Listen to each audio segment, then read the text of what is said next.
ये जानना चाहता हूं कि आपके दिल में हिंदू रहते हैं, ये तो आपको कहने की जरूरत नहीं है। आप एक पीठ के महंत हैं और आपकी पूरी विरासत है, लेकिन इस दिल में कहीं मुसलमानों के लिए भी थोड़ी जगह है, सबका विकास, सबका साथ के तहत। देखिए आप, हम लोग जब विकास कर रहे हैं तो विकास में फिर जाति मत मजहब कहां से आ जाता है? कहां से आया मैं बताता हूं। मैं आपको मैं बताता हूं, सुन लीजिए कि गोरखपुर में अगर कोई मोहल्ला है, बाजार है, जिसका नाम था मियां बाजार, आपने उसको कर दिया माया बाजार, करवा दिया। अली नगर कोई था, उसको करवा दिया आर्य नगर। उर्दू बाजार को कर दिया हिंदी बाजार। अब दो दुकान वहां है, एक किसी रामलाल की है तो हिंदी बाजार है, एक सुलेमान की है तो उर्दू बाजार है। ये आपका गोरखपुर है जो आपने किया, इसलिए मैंने हमने पूछा तो कहा कि हमने किया है। नहीं, हुमायूंपुर को हमने हनुमानपुर कर दिया है, इस्लामपुर को ईश्वरपुर कर दिया है, और भी करेंगे अभी, और भी बदलेंगे। जो हमारे अनुकूल होगा हम वो काम करेंगे, जिससे हमारी पहचान होगी उसको हम करेंगे। और कोई बुरा नहीं है ये, अगर नाम बदल दिया है। आपने मायावती जी को नहीं कहा जिन्होंने अकबरपुर को अम्बेडकर नगर कर दिया है? जब इसको भी तो बोलिए। आप कहिए कि मेरे दिल में सिर्फ हिंदू बसते हैं और मैं सबका साथ सबका विकास नहीं, हिंदू का साथ हिंदू का विकास, फिर सबका हटा दीजिए। फिर ये विकास, ये तो नामकरण हुए हैं। हम जब फर्टिलाइजर कारखाना खोलते हैं तो उससे सभी लोग लाभान्वित होते हैं। हम एम्स खोलते हैं तो उससे सभी लाभान्वित होते हैं। हम सड़क बनाते हैं तो सभी लोग उससे लाभान्वित होते हैं। हम गोरखपुर में वायु सेवा शुरू करते हैं तो सभी लोग उससे, केवल हिंदू ही थोड़े जाता है, मुसलमान भी उससे जाता है। एम्स बनेगा तो सभी लोगों का उपचार होगा। और यही नहीं, आप दूर की बात कर रहे हैं, आप जाइए गोरखनाथ मंदिर में जाइए पहले, और गोरखनाथ मंदिर के अन्य क्षेत्र में जाइए। जितना हिंदू भोजन नहीं पाता होगा उससे ज्यादा मुसलमान भोजन पाता है। गोरखनाथ मंदिर के चिकित्सालय में जाइए, जितने हिंदुओं का उपचार नहीं होता होगा उससे ज्यादा मुसलमान उससे लाभान्वित होता है। क्या बात कर रहे हैं? चलिए, नहीं कोई बात नहीं कर रहा हूं, मैं तो जो आपने किया उसी की आपको बता रहा हूं। मैं बात कहां कर रहा हूं, मैं तो तथ्य पे बात करूं। एक मिनट आप, नहीं एक मिनट।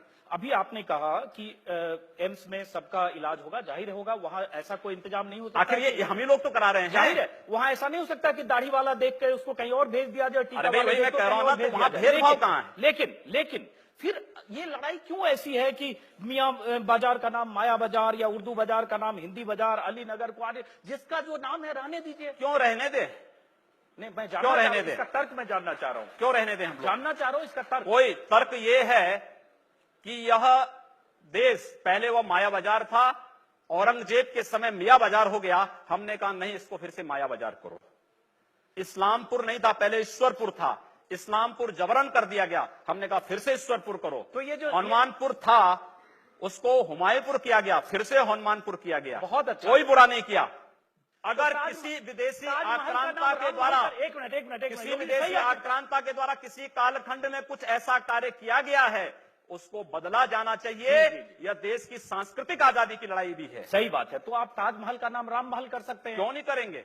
कर देंगे, बिल्कुल किया जाना चाहिए। आवश्यकता है तो क्या जाना चलेगा। तो जो मुमताज महल के लिए शाहजहां ने ताजमहल बनाया, उसको जांच का विषय है, चर्चा करिए ना इस पर कभी खुले मंच पर। अच्छा, तो इसका मतलब जो भी पुरानी विरासत है, अगर कहीं लाल कोई विरासत नहीं, कुतुब मीनार जो देश के हित में होगा हमें वह कदम सख्ती के साथ उठाना चाहिए, बिना सोच, बिना लौंग लपेट के, बिना संकोच के। तो देश के हित में, देश की सुरक्षा के हित में है, आने वाली पीढ़ी के भविष्य के हित में हमें वो कदम उठाने में कोई संकोच नहीं करना चाहिए। तो योगी जी, आप ये मानते हैं, आप थोड़ा गुस्से में हैं, तो मैं कोई गुस्सा नहीं हूं, मैं आपको बता रहा हूं। मैं ये कह रहा हूं कि इसका मतलब हुआ कि आप देश के हित में मतलब मानते हैं, जो 20-22% मुस्लिम आबादी है वो देश हित के खिलाफ है, उनको हाशिए पर रखकर आप अपना देश, अपनी दुनिया। आप कभी गोरखपुर आएंगे ना, वहां मुसलमान जब पीड़ित होता है तो वह कहीं और नहीं जाता, वो मेरे पास ही आता है, कहता साहब देखो फलाना गुंडा उसके पास कोई विकल्प परेशान कर रहा है। और उत्तर प्रदेश सरकार से भी जो पीड़ित होता है तो भी मेरे पास ही आता है, कहीं और नहीं जाता है। अकेले सांसद हूं जो 2, 3, 4 घंटे पब्लिक के लिए खुले उसमें बैठता हूं, कोई सुरक्षा नहीं, कोई तामझाम नहीं, कोई भी आए अपनी बात कहें, और फिर अगर बातचीत से मानेंगे ठीक, नहीं तो आंदोलन का रास्ता वहां तय होता है। हर एक व्यक्ति की सुरक्षा और हर एक व्यक्ति का विकास आपको देखना गोरखपुर में जाकर के। एक बार इसको ये बोलेंगे, हर एक व्यक्ति मतलब हिंदू हो या मुसलमान, क्या बात कर रहे? जो भारत का नागरिक है, जो भारत का नागरिक है वो हमारा नागरिक है, उसमें जाति मत और पंथ कहां की बात आती है? जब अरे मैं सनातन हिंदू धर्म का उपासक बदलना चाहते हैं, सनातन हिंदू धर्म का उपासक हूं, सर्वे भवन्तु सुखिनः सर्वे सन्तु निरामया की बात करता हूं। मैं किसी मत और मजहब का विरोधी नहीं, लेकिन जो भारत का विरोधी है मैं उसका विरोधी हूं। सर, वो कोई भी हो, मैं उसका विरोधी हूं।